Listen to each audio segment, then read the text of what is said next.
অষ্টম শ্রেণী বাংলা পরবাসী কবিতা থেকে অনুশীলনী প্রশ্নোত্তরগুলো নিয়ে আলোচনা করব।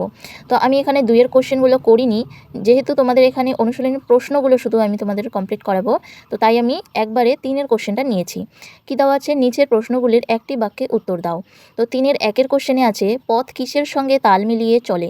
উত্তর, পথ বনের মধ্যে এঁকে বেঁকে প্রকৃতির সঙ্গে তাল মিলিয়ে চলে। তো প্রথমেই বলে দিচ্ছি, তোমরা যারা এখনও এই চ্যানেলটি সাবস্ক্রাইব করোনি তোমরা সাবস্ক্রাইব করে নেবে আর বন্ধুদের মাঝে শেয়ার করবে। আর যদি তোমরা এই ভিডিওটি প্রথম দেখে থাকো তাহলে অবশ্যই তোমরা এই চ্যানেলটি সাবস্ক্রাইব করে রাখবে আর পাশে থাকা বেল আইকনটি ক্লিক করে রাখবে, যাতে নতুন কোনো ভিডিওর আপডেট তোমাদের আগে পৌঁছে যায়। তো তারপরে 2 এর কোশ্চেন কী আছে, চিতার চলে যাওয়ার ছন্দটি কেমন? উত্তর, চিতার চলে যাওয়ার ছন্দ লুব্ধ হিংস্রের মতো। 3 এর 3 কোশ্চেন, ময়ূর কিভাবে মারা গেছে? উত্তর, বিষ্ণু দে রচিত পরবাসী কবিতায় মানুষের লোভ ও সুন্দর জিনিসকে পণ্যে পরিণত করার মনোভাবের জন্যই ময়ূর মারা গেছে। এর পরের কোশ্চেন 3 এর 4, প্রান্তরে কার হাহাকার শোনা যাচ্ছে? উত্তর, প্রান্তরে শুকনো হাওয়ার হাহাকার শোনা যায়। 3 এর 5 এর কোশ্চেন, পলাশের ঝোপে কবি কী দেখেছেন? উত্তর, পলাশের ঝোপে কবি দেখেছেন বনময়ূরের কর্তক। এরপরের কোশ্চেন নাম্বার 4, নিচের প্রশ্নগুলির উত্তর কয়েকটি বাক্যে লেখো। 4 এর 1 কী আছে, জঙ্গলের কোন কোন প্রাণীর কথা কবি এই কবিতায় বলেছেন? উত্তর লিখবে, বিষ্ণু দে রচিত পরবাসী কবিতায় কবি জঙ্গলের যে প্রাণীদের কথা বলেছেন সেগুলি হলো ছোট খরগোশ, বনময়ূর, হরিণ ও চিতা। এই প্রাণীগুলি আগে বনে নির্ভয়ে ঘুরে বেড়াতো।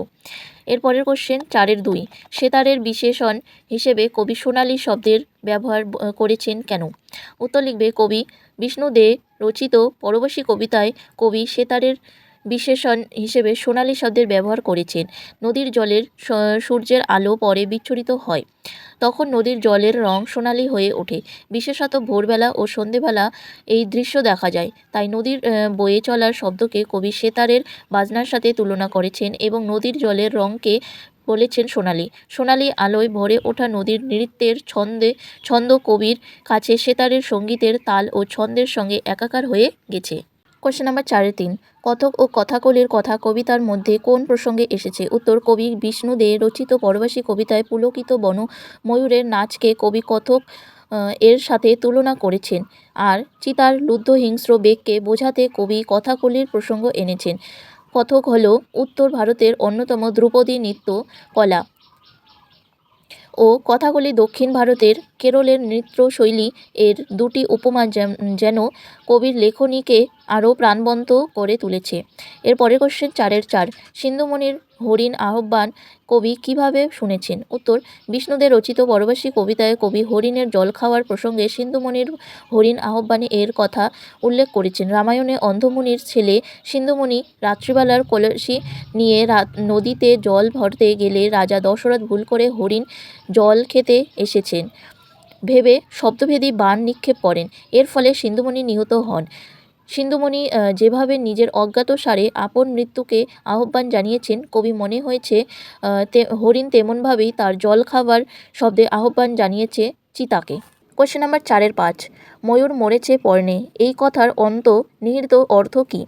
উত্তর লিখবে, বিষ্ণুদের রচিত পরবাসী কবিতা থেকে প্রশ্নোদিত উক্তিটি নেওয়া হয়েছে। ময়ূর একটি অতি সুন্দর পাখি, এর রঙে বেরঙের পেখম আছে, তবে ময়ূরের সৌন্দর্য হয়ে উঠেছে এক ধ্বংসের কারণ। সুদৃশ্য পালকের কিংবা সুস্বাদু মাংসের লোভে মানুষই তাকে নির্বিচারে হত্যা করে পণ্যের সামগ্রী করে তুলেছে। এর পরের কোশ্চেন আমরা চলে যাব 5 এর, নিচের প্রশ্নগুলির উত্তর নিজের ভাষায় লেখো। 5 এর 1 এর কোশ্চেনে কী আছে, কবি নিজেকে পরবাসী বলেছেন কেন? এটা কিন্তু তোমাদের ভেরি ইম্পর্টেন্ট, তোমাদের আসতে পারে বড় কোশ্চেনের জন্য। তো উত্তরটি লিখবে, বিষ্ণু দে রচিত পরবাসী কবিতায় কবি নিজেকে পরবাসী বলেছেন। পরবাসী বা প্রবাসী শব্দের অর্থ যে অন্যের দেশে বাস করে। কবি নিজের দেশে বাস করা সত্ত্বেও নিজেকে প্রবাসী বলেছেন কারণ তিনি প্রাকৃতিক সৌন্দর্যের পরিপূর্ণ এক শান্ত সহজ পরিবেশে থাকতে চান, যেখানে থাকবে ঘন বন, দেখা যাবে কচি খরগোশের লাফালাফি, বনময়ূরের কত্থক, চিতার হিংস্র বেগ, শোনা যাবে নদীর কলতান, হরিণের জল খাওয়ার শব্দ। কিন্তু কবির দেশে এসব কিছুই তিনি পাচ্ছেন না। বন কেটে তৈরি হওয়া রুক্ষ প্রান্তরে শুধুই শুকনো হাওয়ার হাহাকার। চেনা স্বদেশ আজ কবির কাছে সম্পূর্ণ অপরিচিত হয়ে উঠেছে। প্রকৃতির খোঁজে তার তাকে সারা দেশময় তাঁবু বয়ে ঘুরতে হচ্ছে, তাই কবি নিজেকে পরবাসী বলেছেন। তো আজকের এই ভিডিওটি এই পর্যন্তই। যদি তোমাদের এই ভিডিওটি ভালো লাগে তাহলে অবশ্যই তোমরা আমাকে কমেন্ট করে জানাবে।